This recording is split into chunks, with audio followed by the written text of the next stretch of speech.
Vega Jewelers, a luxury bridal jewelry exhibition and sale 22nd and 23rd November, Fortune Kansas Hotel, Tata Nagar, Tirupati. Hi అండి, నమస్తే. నమస్తే. So కొత్త కథలతో చాలా అద్భుతంగా ఎప్పటికప్పుడు ట్రైలర్ చూస్తున్నప్పుడే అనిపిస్తుంటుంది ఈసారి మా అల్లరుడు గట్టిగా కొట్టబోతున్నాడు అన్న ఫీలింగ్ అయితే డెఫినెట్గా ఉంటుంది. This is first time suspense thriller. Suspense thriller ఇప్పటి వరకు నేను చేయలేదండి. సో అంటే బీన్ లైక్ ఆఫ్టర్ నాంది నేను చెప్తా ఉన్నాను కదండి, బీన్ చూసింగ్ డిఫరెంట్, అంటే మన చేయని కొత్త క్యారెక్టర్స్ యాజ్ అన్ యాక్టర్గా నేను ప్రూవ్ చేసుకోవాలని ఇంకా ఉంటుంది కదండి, తపన ఉంటుంది. సో అలాంటి అనుకున్నప్పుడు like always had a thing for suspense thrillers అండి. బట్ ఎప్పుడు వచ్చినా అంత కనెక్ట్ అవ్వలేదు. సో ఒక సడన్గా ఒక వన్ డే బీనే మన ఏం పేరు ఏంటంటే మన చిట్టూరు గారు ఫోన్ చేసి ఇలాగ ఒక కథ విన్నానండి, అనిల్ అని, ఇలాగ మన పులిమేర డైరెక్టర్, ఆయన ఒక కథ చెప్పారు, చాలా బాగుంది అని. సరే అని విన్నానండి. విన్న తర్వాత ఐ వాజ్ రియల్లీ ఎక్సైటెడ్. అంటే ప్రాబ్లీ కథ విన్నప్పుడు మనకి ఓకే, మనకు ఇన్ని సినిమాలు చేస్తామండి, కొన్ని వందల కథలు వినుంటాం. సో మనం గెస్ట్ చేసేస్తాం ఇతనై ఉంటాడని. సో నేను కూడా ఇతనై ఉంటాడంటే కాదండి చెప్తానండి. సో ఆ లేయర్స్, మల్టీ లేయర్స్ తోటి బాగా చెప్పారండి. అంటే 2-3 కథలు, ఒక 3 లేయర్స్ 4 లేయర్స్లో కథ జరుగుతుంటుంది. అంటే ఏ కథ ఎక్కడ ఓపెన్ అవుతుంది, ఏ కథ ఎక్కడ క్లోజ్ అవుతుందో తెలియట్లేదు. 1-2 కనెక్ట్ అవుతుంది అనుకుంటే కాదు, 1-3 కనెక్ట్ అవుతుంటుంది. So that kind of thing అండి. చిన్న పజిల్ ఆడితే ఎలా ఉంటుందండి, మన క్యూబిక్ స్క్వేర్ ఉంటుంది సరే, మనం దాన్ని ఆడుకుంటాం చూడండి, అలాగే ఇట్ చేంజెస్ అండి. ప్రతిదానికి మళ్ళీ చేంజ్ అయినప్పుడల్లా డైమెన్షన్ చేంజ్ అయిపోతుంది, సినిమా డైమెన్షన్ చేంజ్ అయిపోతుంది. ఎవరు దొంగ ఎవరు దూరం అర్థం కాదు. అవునండి. సో ప్రతి ఒక్కరి మీద, ఇంక్లూడింగ్ నా మీద డౌట్ రావచ్చు, కామాక్షి మీద డౌట్ రావచ్చు, ప్రతి ఒక్క క్యారెక్టర్ మీద డౌట్ వస్తుంటుంది, ఇతనే ఉంటాడని. సో అది చాలా ఇంట్రెస్టింగ్గా ఉంది. సో బాగా నచ్చి I thought okay, this is the genre. అంటే I have never done it కాబట్టి, and I was waiting for right story. For the first time 12A railway colony అనగానే, అండ్ దట్టు అల్లరి నరేష్ గారు హీరో అనగానే డెఫినెట్గా బయట ఒక బజ్ అయితే గట్టిగా ఉంటుంది. అంటే వినేటప్పుడు ఇప్పుడు ఎన్ని కథలు విన్నా కానీ ఇలాంటి జోనర్స్ అయినప్పుడు ఒక హీరోకి కొంచెం టఫ్గానే అనిపిస్తుంది. కొత్తది కదా, ఎలా ఉంటుందో ఏంటో, మనం అన్నీ ట్రై చేసుకుంటూ వచ్చాం, ఇంకోటి ఇది ట్రై చేయలేదు అనుకుంటే అన్నీ ట్రై చేసుకుంటూ లాస్ట్కి వచ్చేసరికి ఇలాంటి స్టోరీ నరేట్ చేసినప్పుడు కానీ, లేకపోతే మీకు ఏమనిపించింది? థ్రిల్లింగ్ అనిపించిందా, లేకపోతే నెక్స్ట్ లెవెలా? అంటే కొత్తగా ఉందండి. అంటే మనం కొన్ని ట్విస్టులు జనరల్గా ఎక్స్పెక్ట్ చేయం కదండి. సో ఐ థింక్ ఆ ట్విస్టులు నాకు చాలా కొత్తగా అనిపించిందండి. అండ్ బేసిక్గా స్క్రీన్ ప్లే అండి. అంటే అనిల్ గారు, మీరు పొలిమేర చూసినా 1-2 చూసినా కూడా మీకు ఆ స్క్రీన్ 2-3 కథలు జరుగుతుంటాయని ప్యారల్గా ఏ కథ గురించి ఎప్పుడు మాట్లాడుతున్నాడు, ఏ కథ గురించి ఎప్పుడు చెప్తాడో తెలియదండి. సో నాకు ఆయన దగ్గర బాగా నచ్చింది ఏంటంటే, రైటర్స్ చాలామంది ఉంటారండి. అంటే is basically doctor by profession అండి. అక్కడ నుంచి ప్యాషన్ టువర్డ్స్ సినిమా వచ్చి ఈ started writing his films and directing it అండి. సో బట్ ఆయనకి ఏంటంటే ఒక నాకు చాలా స్క్రీన్ ప్లేలో, అంటే ఇప్పుడు మహారాజా మీరు తమిళ సినిమా చూస్తుంటే, సూక్ష్మదర్శిని ఇవి ఉంటే చూసారంటే కైండ్ ఆఫ్ స్క్రీన్ ప్లే, ఇది ఇక్కడ అవుతుంది, ఇక్కడ ఓపెన్ అవుతుందంటే అది కాదు ఇంకొకటి అయి ఉండొచ్చు. సో ఆ kind of screenplay I think చాలా తక్కువ అండి. అంటే మన తెలుగులో చాలా తక్కువ వచ్చినాయి. I think this will be that. అంటే I'm not comparing my film with those films. It's like డెఫినెట్గా. బట్ అంటే నేను ఎలా ఉండబోతుందని చెప్పడానికి ఐమ్ జస్ట్ లైక్ పేర్లు చెప్పాను ఉదాహరణ. సో ఆ కైండ్ ఆఫ్ అంత ఇంట్రెస్టింగ్గా ఉన్నప్పుడు డెఫినెట్గా అయితే okay, this has to be done. అంటే ఫర్ మీ ఆల్సో కామెడీ చేశాను, దాని తర్వాత సీరియస్ రోల్ చేశాను, ఏడిపించాను, నాంది లాంటి కొంచెం విక్టిమ్ క్యారెక్టర్స్ చేశాను. అవి కాకుండా అయితే ఓకే, మళ్ళీ నాలో అల్లరి రావాలి ఈ సినిమాలో, మళ్ళీ చిన్న అల్లరి చూస్తారు. అంటే అల్లరి అంటే నాట్ కామెడీ అండి, బట్ ఆ జోష్ ఉంటుంది కదండి. అంటే ఆ కాలనీలో వీడు ఒక అక్కడ ఒక వడ్ యూ కాల్ అంటే అక్కడ లోకల్ ఎమ్మెల్యేస్ ఉంటారు కదా, లోకల్ పొలిటీషియన్ దగ్గర ఒక వీడు రైట్ హ్యాండ్ అండి.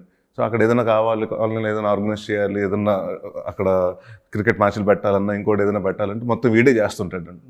సో ఆ చిన్న అల్లరి, అంటే అల్లరి in the sense I'm talking about that energy ఉంటుందండి. So very active guy, and how that active guy changes into a serious person. It's 12A railway. Okay. అసలు అంటే ఇండస్ట్రీకి వచ్చిన నాకు తెలిసి అతి తక్కువ టైంలో స్టార్ హీరో రేంజ్కి వెళ్ళిన వాళ్ళు ఎవరైనా ఉన్నారు అంటే దాంట్లో మీరు కూడా ఉంటారు ఈజీగా.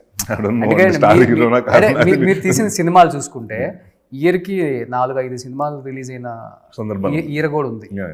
అంటే ఆడియన్స్ థియేటర్ దగ్గర క్యూలు కట్టిన రోజులు నేను చూశాను. అల్లరి నరేష్ సినిమా వస్తుందంటే ఆ స్టార్ హీరోతో పాటు ఇతని సినిమా కూడా చూడాలి అనే క్యూ లైన్స్ కూడా చూశాను. 2012 వరకు మీ హవా బాగా నడిచింది. ఐ థింక్ 2012-13 వరకు కూడా. 2013 నుంచి 19 వరకు వరుసగా ఫ్లాప్స్. ఆ టైంలో వాట్ వాజ్ యువర్ పొజిషన్ అండి? అంటే ఏం లేదండి, I think too much is two mad అంటారు చూడండి. ఒకసారి ఎక్కువ మనం ఏది ఎక్కువ తిన్నా కూడా, షుగర్ కూడా ఎక్కువ తింటే మనకి ఇది అయిపోతుంది చూడండి, వెకట్ వచ్చేస్తుంది అంటూ. Back to back I was doing comedy films అండి. అంటే అంటే నేను చేసిన, అంటే where I should have done what I should have done in my career అని నేను అనుకుంటే, ఒక గమ్యం చేసినప్పుడు అక్కడ నేను కొంచెం రూట్ మార్చి ఉండాల్సింది. శంభో షో చేసినప్పుడు ఆ సినిమా హిట్ బాగా మంచి పేరు వచ్చినప్పుడు అప్పుడే నేను చిన్న రూట్ కామెడీ నుంచి మార్చి ఉండాలి.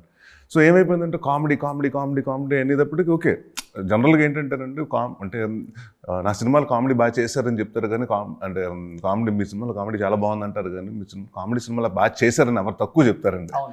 సో ఇప్పుడు అదే నేను నాంది చేసినప్పుడు చాలా బాగా చేశారండి అని చెప్తారు.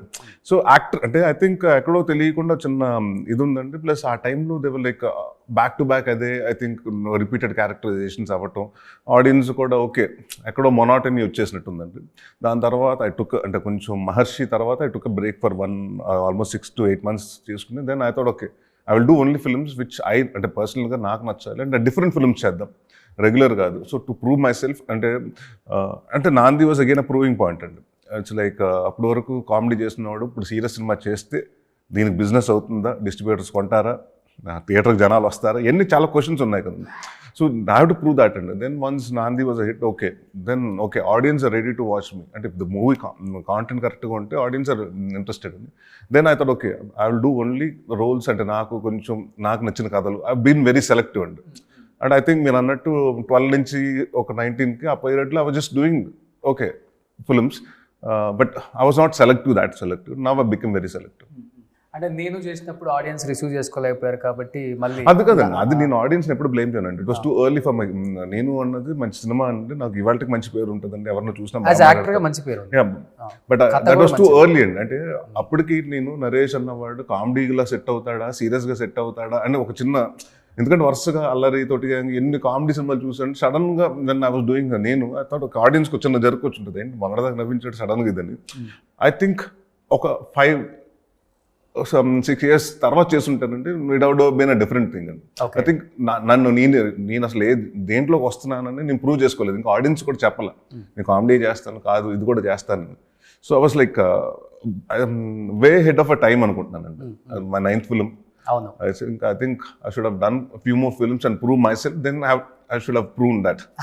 అతి తక్కువ టైంలో అన్ని సినిమాలు తీసి రికార్డ్ సృష్టించిన ఒక హీరో అంటే మీరే ఉంటారు కదా. అప్పుడు రికార్డులు సినిమాలు తీసారండి, అప్పటికి 50 టచ్ అయిపోయారు కదా. ఎప్పటికండి మీరు 2015-16 వచ్చేసరికి 48 అదే 48-50 టచ్ అయిపోయారు. అవును, అప్పుడు మనం వినేవాళ్ళం, ఇలా తీసేవాళ్ళం అంటే కృష్ణ గారు అని వినేవాళ్ళం అప్పుడు. అంటే అలా అని కాదండి, అంటే అప్పటికి ఇప్పటికి జనాలు విధానం, అంటే ఆడియన్స్ విధానం కూడా మారిపోయిందండి. సినిమా ఇదివరకు మనకేంటంటే ఫ్లాప్ హిట్ యావరేజ్, ఇవాళ ఏమైతుందంటే హిట్ ఫ్లాప్ అయిపోయింది కానండి యావరేజ్ సినిమాలు లేవండి.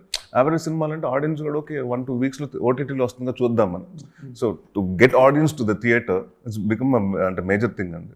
సో ఆడియన్స్ కూడా ఏంటంటే బాగా సెలెక్టివ్గా అది బాగుంది అంటే beat small cinema, beat Malayalam cinema dubbing అయ్యి ఉండొచ్చు, అంటే వేరే సినిమా వేరే రాష్ట్రాల సినిమా అయి ఉండొచ్చు, బాగుందంటే చూస్తున్నారండి. వాళ్ళ కాంటెంట్తో సంబంధం కానివ్వండి, భాషతో సంబంధం లేదు, కాస్టింగ్ తోటి అసలు సంబంధం లేదు. పెద్ద సినిమా అయినా, పెద్ద హీరో అయినా, చిన్న హీరో అయినా సినిమా బాగుందంటే వెళ్ళిపోతున్నారండి.